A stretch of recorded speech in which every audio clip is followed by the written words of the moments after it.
जब इस संसार में जीने के लिए सब डिग्रियां प्राप्त कर लेता है, उसके बाद समाज आता है। इस संसार में हमारे क्या दायित्व हैं, इस संसार को जीना कैसे है, इस संसार में क्या हमें करना है और क्या हमें नहीं करना है। इस जीवन के अंदर हम क्या लेने आए हैं, क्या हमारा दायित्व है, क्या भीमता है जिसके कारण मानव देव तुल्य भी हो जाता है और दानव भी बन सकता है।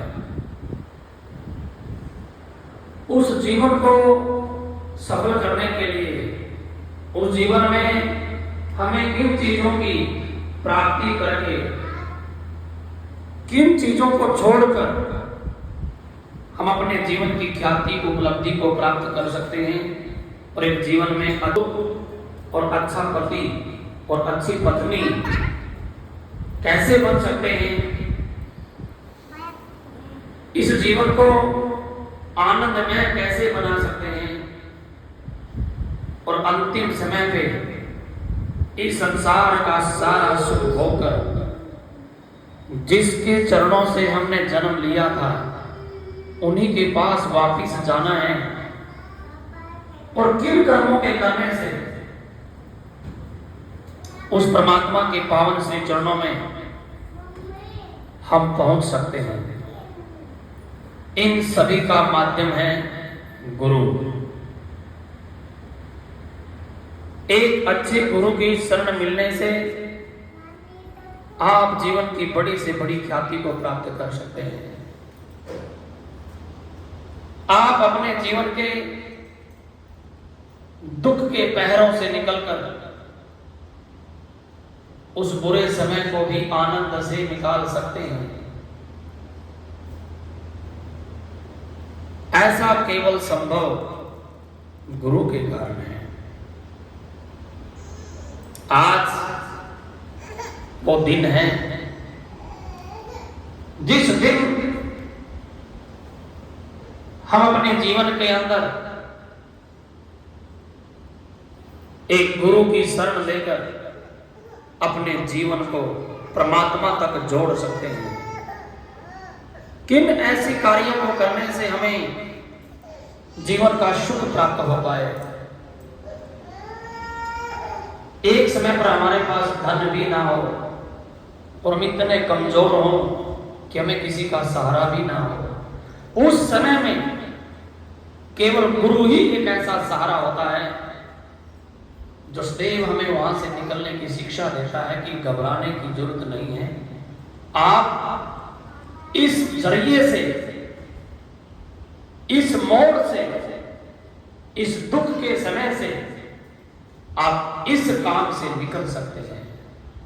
और जब किसी इंसान को दुख से निकलने का और सुख को पाने का और जीवन की उपलब्धि को प्राप्त करने का बहुमूल्य रास्ता मिल जाए तो इंसान एक भटकते हुए रास्ते को त्याग कर एक सफलता के रास्ते को पकड़ सकता है। ऐसा संभव केवल गुरु के कारण है। आज इस आधुनिक युग में गुरु की मर्यादा, गुरु का कर्तव्य, शिष्य का गुरु के प्रति दायित्व क्या है, इस बात को सुनने के लिए आज प्रति एक इंसान व्याकुल है। हर आदमी चाहता है कि मुझे एक अच्छे गुरु की शरण मिले जिससे मेरा जीवन सफल हो जाए। और आए हुए आप सभी श्रद्धालु, माताएं, बहनें, भाई बंधु, मैं हमेशा यही बात कहता हूं, गुरु बनना इतना आसान नहीं होता। बहुत दुनिया कॉल करती है कि आचार्य जी मैंने शिष्य बनना है, मैंने आपसे गुरु दीक्षा लेनी है, गुरु मंत्र लेना है, क्योंकि मंत्र भी उन्हीं को दिया जाता है जो मंत्र के योग्य हो। किसी साधना की प्राप्ति उन्हीं को दी जाती है जो जीवन में उस मंत्र का दुरुपयोग ना करें, क्योंकि मंत्रों के अंदर बड़ी ताकत होती है। सबसे पहले उन बच्चों को पिता के द्वारा सिखाया जाता है कि बेटा तुम्हें क्या करना है, किस समय पर किस काम को छेड़ना है, किसको नहीं छेड़ना है। जब बच्चे लायक हो जाते हैं तो पिता अपनी पूंजी उनके हवाले कर देता है। ऐसा ही दायित्व गुरु का है। गुरु के द्वारा दिए जाने वाले मंत्र जब हमारे जीवन में प्रभाव देते हैं और हम जीवन की अनेकों ख्यातियों को प्राप्त करते हैं, तो सर्वप्रथम कर्तव्य रहता है कि हम कभी भी अभिमान ना करें। सदैव ये कहें, हे मां, हे भद्रकाली मातेश्वरी मां, ये सब आपकी कृपा से हो गया। आज जो हम बने हैं मां, आपकी कृपा से बने हैं। जो इंसान सदैव भगवान को श्रेय देता है वो इंसान जीवन में बहुत सी ख्यातियों को प्राप्त करता है।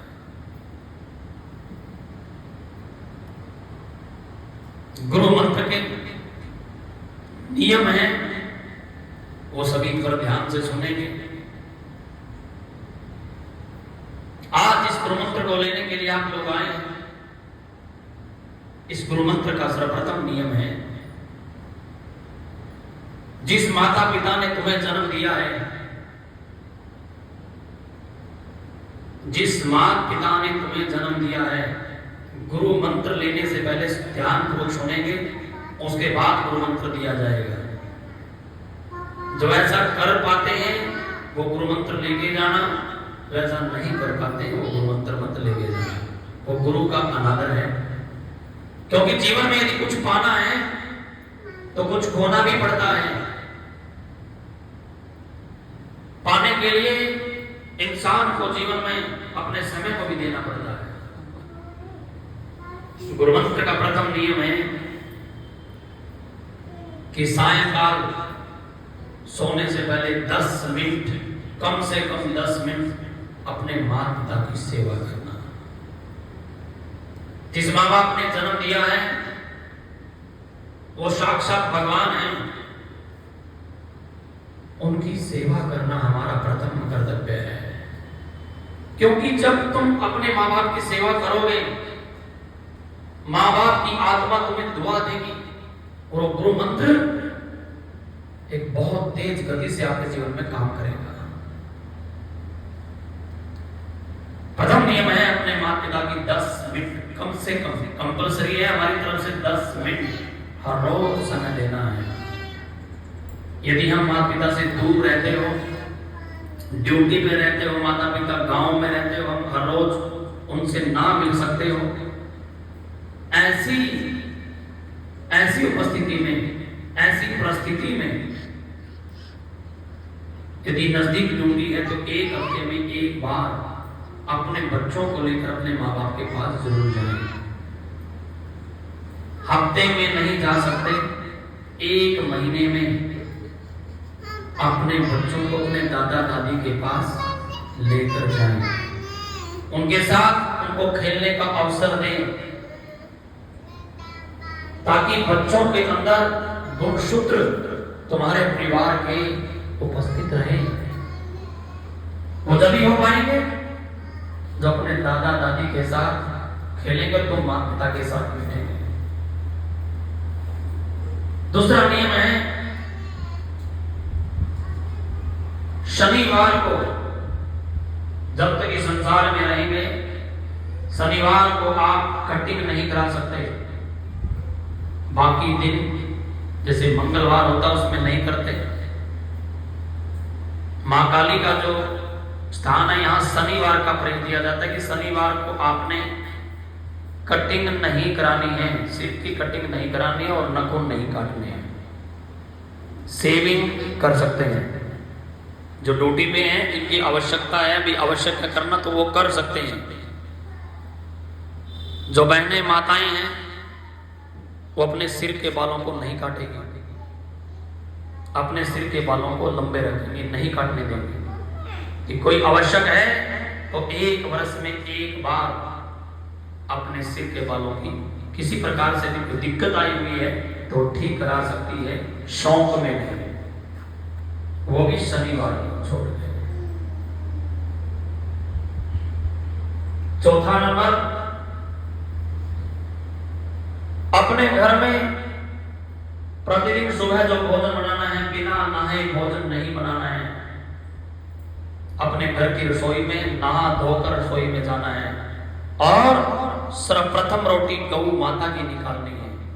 गौ माता वहां हो ना हो बाद में दे दो, शाम तक दे दो, लेकिन गौ माई की रोटी सर्वप्रथम अपने घर से निकलनी चाहिए।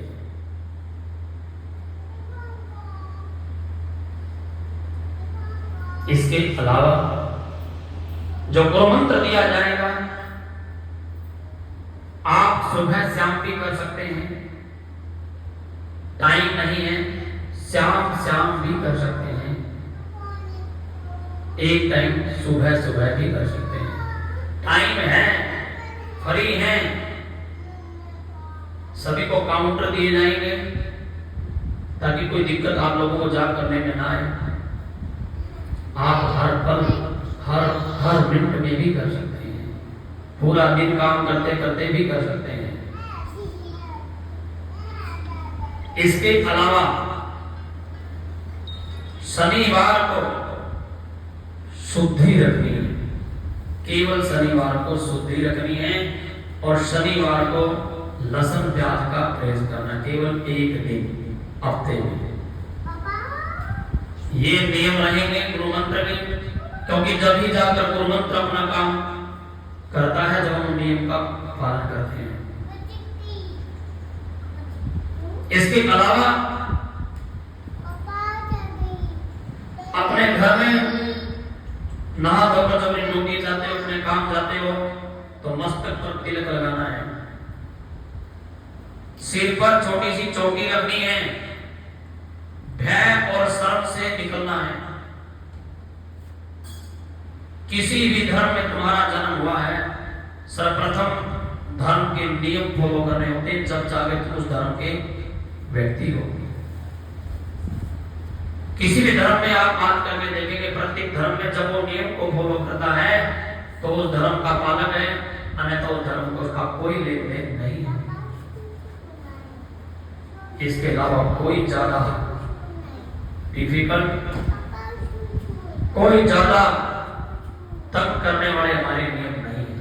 ये नॉर्मल से नियम है जिनको आपने अपने जीवन में लागू करना है।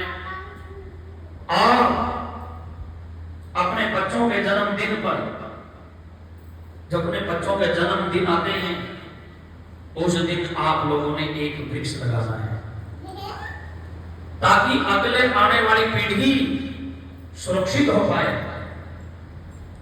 आने वाली पीढ़ियों को सुख मिल पाए। गुरु मंत्र का महत्व, अब नियम पे आइए। गुरु मंत्र का अपने जीवन में कितना बड़ा अहम अधिकार है। हम अपने जीवन की अनेकों घटनाओं से गुरु मंत्र के द्वारा निकल सकते हैं। हम गुरु मंत्र के द्वारा अपने समय का सदुपयोग कर सकते हैं। गुरु मंत्र के द्वारा जब भी हमारे जीवन में कोई कष्ट होता है तो गुरु को पता लग जाता है। और गुरु हमेशा, जैसे एक पिता अपने पुत्र के लिए, अपनी पुत्री के लिए हर घड़ी हर पल खड़ा रहता है, ऐसे ही गुरु भी अपने शिष्य के लिए प्राणों के बलिदान देने के लिए भी तैयार होता है। आज इस स्थान पर हमने लाखों की भीड़ इकट्ठी ना करते हुए, क्योंकि गुरु का अर्थ होता है वो कभी ये नहीं कह सकते आप मेरे शिष्य बन जाओ, कभी नहीं कहेगा। जब हमारा हृदय यहां से मानता है कि मैं एक ऐसे गुरु को गुरु बनाऊं जिसे मेरे जीवन के अंदर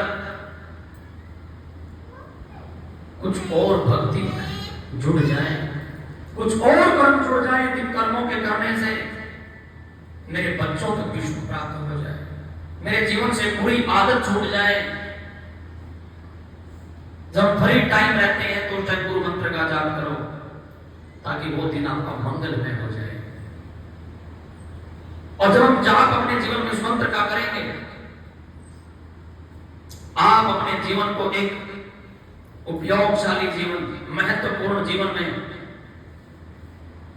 यही कहूंगा अगली गुरु पूर्णिमा तक आप स्वयं कहेंगे कि मेरा चेहरा भी बदल गया, मेरा भाव भी बदल गया, मेरा क्रोध भी दूर हो गया, मेरे को आनंद की और शांति और पवित्रता की प्राप्ति हुई। आज मैं रोगों से भी दूर हूं, कष्टों से भी दूर हूं, और मैं आज परम खुश हूं। गुरु मंत्र की इतनी ताकत होती है। अब सभी परिवार जो महाकाली के पावन श्री चरणों में आए हैं, वो एक एक करके सर्वप्रथम गुरु का मान सम्मान करेंगे। उसके बाद एक एक करके अंदर ऑफिस में गुरु मंत्र एक एक को अलग अलग से, जैसे परिवार पति पत्नी आए तो दोनों इकट्ठे अंदर आएंगे, वो आराम पूर्वक गुरु मंत्र लेंगे। गुरु मंत्र कभी भी खुलेआम नहीं दिया जाता है। आज आपका सौभाग्यवान दिन है कि आज आपके जीवन के अंदर वो आनंद, वो महान शक्ति प्रवेश करने जा रही है, जिसके द्वारा पिछले जीवन के पिछले दिनों के हम अनेकों बुरी क्रियाओं से निकलकर भी हम जीवन में महान बनने जा रहे हैं। आज आपका वो पावन दिन कि शेष हमारा जीवन गया, लेकिन जो शेष रह गया है जीवन, उसमें हम कितना भगवान का भजन कर पाए, और इस भजन के करने से अपने जीवन के बच्चों को भी सुधार पाए, और सनातन धर्म में अपने बच्चों को सिखा पाए कि तुम किस धर्म में पैदा हुए हैं। धर्म रक्षते रक्षति, शर्माने और भय मानने की आवश्यकता नहीं है, क्योंकि धर्म तुम्हें कहता है कि जब तक तुम धर्म के नियमों को फॉलो करेंगे तो तुम उस धर्म में हो। तुम धर्म का कोई नियम ज्ञान नहीं है तो तुम उस धर्म के योग्य नहीं। आज तुम मान सिद्ध पीठ भद्रकाली के चरणों में आए हो तो धर्म के काम आए हो। जो तुम धर्म में नहीं होते तो तुम्हें यहां आने का कोई अधिकार नहीं होता, न ही किसी गुरु मंत्र देते ऐसे। क्यों? क्योंकि गुरु मंत्र के अंदर सिद्ध साधनाएं होती हैं जो हमारे जीवन के अनेकों दुखों को दूर करने की ताकत रखती है। और जब हम गुरु मंत्र का जाप करते हैं, चाहे कितनी बड़ी विडंबना हमारे सामने हो, तो भी हमारे जीवन से दूर चली जाती है। हर दुख की घड़ी के अंदर साहस करने का और ताकत देने का काम भी गुरु मंत्र करता है। आप सभी को महाकाली भद्रकाली के आशीर्वाद से यही कहूंगा, आज जो मंत्र दिया जाएगा उसका आप अपने जीवन में कभी भी दुरुपयोग नहीं करेंगे, किसी के लिए गलत काम के लिए प्रयोग नहीं करेंगे, जीवन में हमेशा रक्षा और सुरक्षा के लिए प्रयोग करेंगे। यदि इंसान को धन मिल जाए, उस धन से किसी का गला घोटने का काम नहीं करना चाहिए, उसे किसी को मारने का काम नहीं करना चाहिए। यदि परमात्मा ने हमें सुख अच्छा दिया है तो सुख को बांटने का काम करना चाहिए। यदि हमें अच्छी चीज प्राप्त हुई है, उसको जीवन के अंदर किसी के भले के लिए प्रयोग करना, अपने परिवार के भले के लिए प्रयोग करना, और जीवन में आज अपने गुरु से ये सीख के जाना कि हम जीवन में किसी का बुरा ना करें। हम जीवन के अंदर नेक काम करके इस जीवन को सफल करें, क्योंकि इस संसार से जाना है। आज तुम्हारे सौभाग्य हैं कि आज आप उस चीज को प्राप्त करने जा रहे हैं जिसके लिए लोग तरसते हैं। ना ही गुरु मिलता और ना ही शिष्य प्राप्त होते। तुम लोगों के अच्छे कर्म करने से और जिस मंत्र से मेरा बेड़ा पार हुआ है, वो मंत्र में आज आप लोगों को भी दूंगा, ताकि मेरे और परिवार सक्षम हो पाए, ताकि ये परिवार और आगे बढ़ पाए। लेकिन आगे बढ़ने का अभिमान से नहीं, यही कहेंगे परमात्मा अच्छे से आप लोगों को दे। आप लोग यही कहेंगे, मां हे भद्रकाली मां, आपकी कृपा से सब सफल होगा। बोलिए भद्रकाली माता की जय हो, श्री गुरुदेव भगवान की जय हो। सभी को ब्रह्म देवता तिलक और अक्षत्र कराएं और परिवार एक एक करके आराम पूर्वक आते रहें। अपने गुरु का मान सम्मान करें और आराम से बैठ जाएंगे अपने स्थान पर बाद में, फिर एक एक करके मंत्र को बुलाते रहेंगे। जय माता।